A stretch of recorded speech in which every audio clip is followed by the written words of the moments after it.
Les réfrigérateurs ont été inventés au XXe siècle. À l'époque médiévale, de longues distances devaient être parcourues pour obtenir de la glace et de la neige afin de garder les aliments frais. Tous les réfrigérateurs modernes, qui utilisent un compresseur, fonctionnent de la même façon. Un contenant en plastique et en métal est équipé de plusieurs matériaux isolants afin que la chaleur ambiante ne puisse pas pénétrer dans le réfrigérateur. Un thermostat mesure la température du réfrigérateur.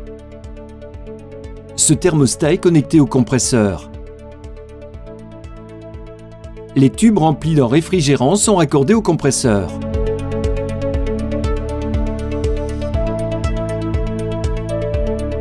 L'évaporateur et le condenseur sont reliés entre eux par un détendeur.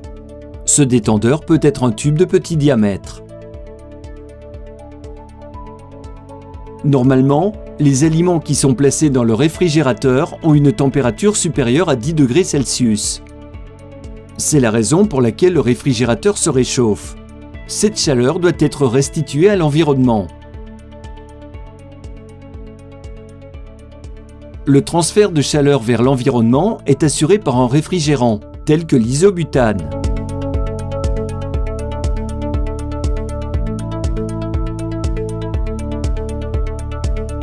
Avant de commencer à examiner l'ensemble du processus, nous aborderons 3 principes très importants. Le premier principe est appelé chaleur latente. La chaleur latente a lieu lors d'une transition de phase qui, à son tour, se produit lorsque l'eau bout ou que la glace fond. Le réfrigérant absorbe la chaleur mais ne se réchauffe pas, parce que la chaleur est emmagasinée sous forme d'énergie interne dans le réfrigérant.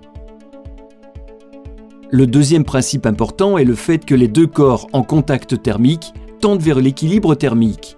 Autrement dit, le corps chaud devient plus froid et le corps froid devient plus chaud, jusqu'à ce que les deux corps aient la même température. Le troisième principe est la relation entre pression et température. Selon la loi d'Hamonton, la pression d'un gaz est directement proportionnelle à la température. Plus la pression est importante, plus la température est élevée. Parlons maintenant du cycle de compression de vapeur.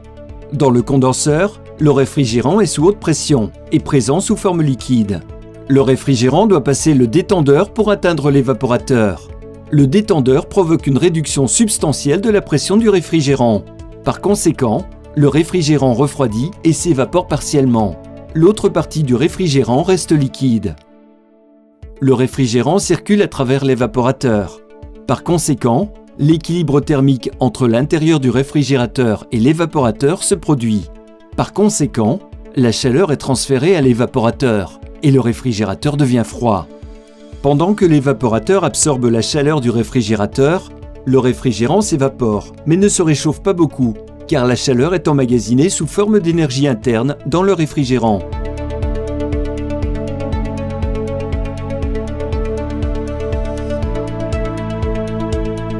Le compresseur est installé à l'autre extrémité de l'évaporateur. Ce compresseur pousse le réfrigérant sous haute pression dans le condenseur. Comme nous l'avons déjà mentionné, cela augmentera la température du réfrigérant, car la pression est directement proportionnelle à la température.